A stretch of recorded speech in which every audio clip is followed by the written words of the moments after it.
ከሌሊቱ ትላንትና ምሽት ጀምሮ ማለት ነው ሴቶች አንድ ላይ ሰብሰብ ብለን ልክ ቅድም እንደነገርኩ የእሳቸውን አወላለድ ምን ይመስል ነበረ፣ ጽንስ ውስጥ ያሉት ምን ይመስል ነበረ ይቀራል። ሴቶች ብቻ ወንድ ሳይጨመር ማለት ነው።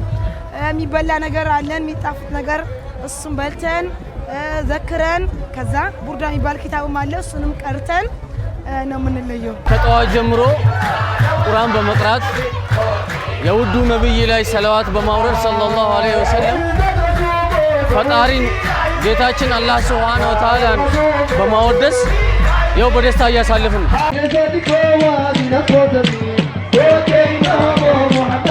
በአላህ ትሩፋትና በእዝነቱ እንድንሰጥ አዞናል እና መውሊድ መሐመድ ነቢያችን ሰለላሁ ዐለይሂ ወሰለም እሳቸው የኛ እዝነት ናቸው። በእኛ እዝነት ደግሞ አላህ እንድንሰጥ አዞናል። ቤትን ክብር እንዲጠበቅ ያደረጉት ረሱላችን ናቸው መሐመድ አለይሂ ሰላቱ ሰላም። ለዚህ በጣም ለሁላችንም ደስታን ለሴቶች ሁሉ ማለት ነው ይሄን መሰል ቀን መምጣቱ በጣም ነው ደስ የሚለን ማለት ነው። ሰዎች በእምነት ሊለያዩ ይችላሉ፣ በብሔር ሊለያዩ ይችላሉ፣ ሀብታም ደሃ፣ ጾታ ምናምን የሚል ልዩነት ሊኖረን ይችላል። ግን ሰዎች ነን።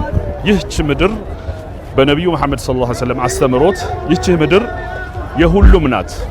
የሁላችንም የነጭ የጥቁር የሀብታም የደሃ የህፃን የምናምን ሳይል የሰው ልጅ ሁሉ የተከበረ ክብር ያለው ፍጡር መሆኑን ከነቢዩ መሐመድ ተምረናል። ስለዚህ ሰዎች ከተከባበሩ ይተዛዘናሉ ማለት ነው።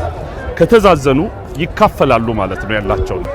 ሰው እርስ በርስ እንዴት ሆኖ መኖር እንዳለበት፣ ደሃውን በምን መልኩ መርዳት እንዳለበት፣ ታላቅ ታናሹን እንዴት ታናሹን ማዘን እንዳለበት፣ ታናሹን ደግሞ ለታላቁ ማክበር እንዳለበት፣ ሀብታሙ ደግሞ ለደሃው ማድረግ እንዳለበት በሳቸው ባህሪ እንማራለን።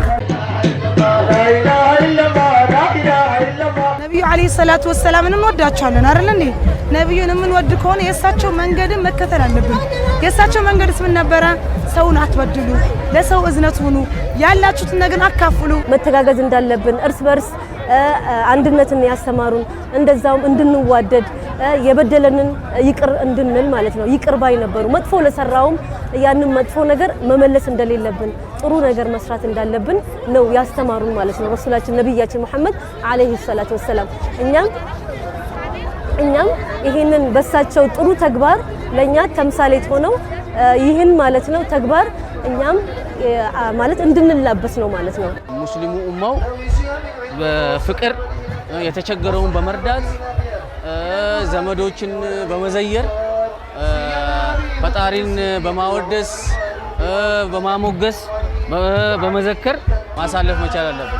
እያንዳንዱ ሰው ሀገሩ ማለት ነው ሰላም እንዲኖር ዱዓ በማድረግ ሀገሩን በመጠበቅ በሰላም ዙሪያ ላይ ማለት ነው ሁላችንም ይጠበቀናል ብዬ አስባለሁ። እንደ ሀገር ብሔር ከብሔር ሃይማኖት ከሃይማኖት በጠቆረ በነጣ ሳንለያይ አንድ ሆነን ስለ ሀገር እያሰብን እንደ አንድ ቤተሰቦች እያሰብን ከነብዩ ሰለላሁ ዐለይሂ ወሰለም ሱና የተማርነውን መተዛዘንን፣ መተጋገዝን፣ ሌሎችን ማስቀደምን ይዘን ሀገራችንን መገንባት፣ ሰላማችንን ማስከበር፣ መታገስ